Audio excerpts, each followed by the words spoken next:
그런즉 이제 둘이 아니요 한 몸이니 그러므로 하나님이 짝지어 주신 것을 사람이 나누지 못할지니라 하시니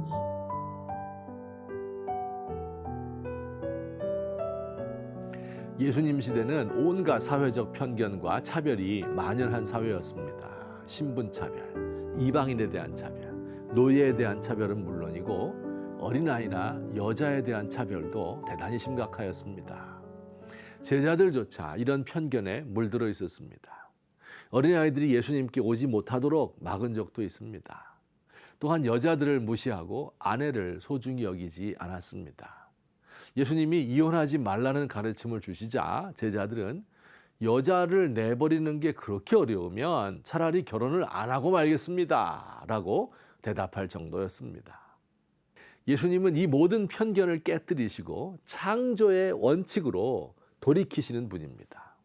여성의 지위를 본래대로 창조 때처럼 높이시고 가정을 바로 세워서 축복의 통로가 되게 하십니다. 하나님이 최초로 주신 선물, 그래서 가장 좋은 선물 바로 가정입니다. 하나님은 사람이 그 부모를 떠나 아내와 연합하여 둘이 한 몸을 이루라고 명하셨습니다. 둘이 한 몸을 이루라 하는 말씀은 어느 한쪽으로 흡수되어서 한 몸이 되는 것을 말하는 게 아닙니다. 남자가 여자를 마음대로 주장하는 것이 아닙니다. 마치 삼위일체 하나님께서 서로 독립되었지만 한 분이시고 한 분이지만 서로 독립되어 존재하는 것과 같습니다. 각각의 주체가 서 있으면서 서로에게 도움을 주고 교제하고 사랑을 나누는 것입니다. 그런데 예수님 당시 사람들은 남자와 여자의 지위를 상하관계, 주종관계처럼 만들어버렸습니다. 남자들이, 특히 사회적 지위가 높은 남자들이 온갖 이유를 들어 아내를 내어버리곤 하였습니다. 이런 사람들에게 우리 주님이 말씀하십니다. 하나님이 짝지어 주신 것을 사람이 나누지 말라고요. 성경은 원칙적으로 이혼을 금하고 있습니다. 하나님을 믿지 않는 사람과 헤어지는 것, 혹은 상대가 음행을 저질렀을 때를 제외하고는 이혼하지 않아야 합니다. 하나님은 가정을 통하여 사람이 행복을 누리고 삶의 의미를 맛보도록 하셨습니다.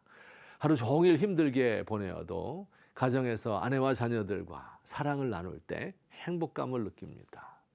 부모들 등골이 빠지게 일하여도 자녀들이 성장하는 모습을 보며 기뻐합니다. 기쁜 일이 있을 때 가장 먼저 가족들에게 알리고 싶고 어려운 일을 만나면 가족들이 단결하여 사랑의 힘으로 헤쳐나갑니다. 그러나 역시 문제가 있습니다. 가정이 기쁨의 원천이 아니라 지옥과 같은 고통스러운 장소가 될 수도 있습니다. 언어적, 물리적 폭력에 노출되어 한 여성의 인생이 완전히 망가질 수도 있습니다. 이 모습을 본 자녀들의 가슴에 씻을 수 없는 상처를 남기기도 합니다.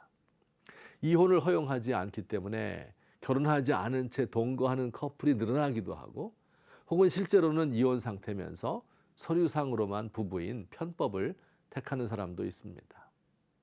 성경은 원칙적으로는 이혼을 허용하지 않지만 실제적으로 이혼이 필요한 경우도 있다는 사실을 모르지 않습니다.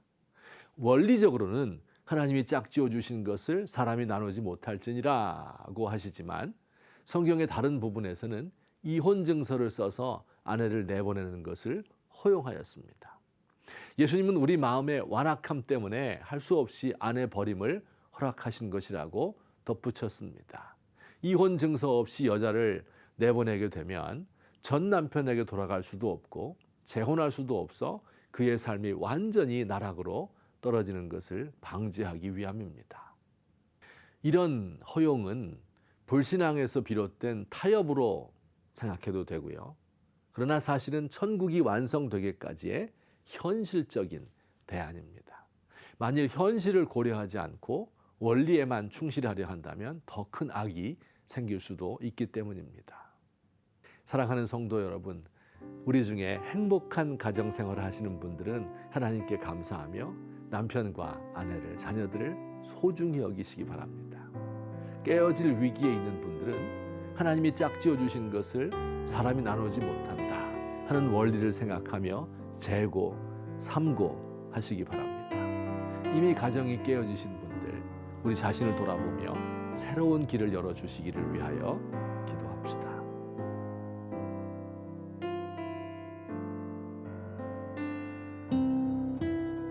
여호와께서 집을 세우지 않으면 세우는 자의 수고가 헛됩니다.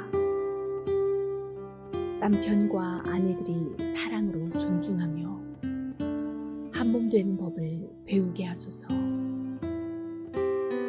부모들이 주님께 순종하듯이 자녀들은 부모에게 순종하게 하소서. 세상의 모든 깨어진 가정, 불행한 자녀들의 마음에 위로를 주옵소서.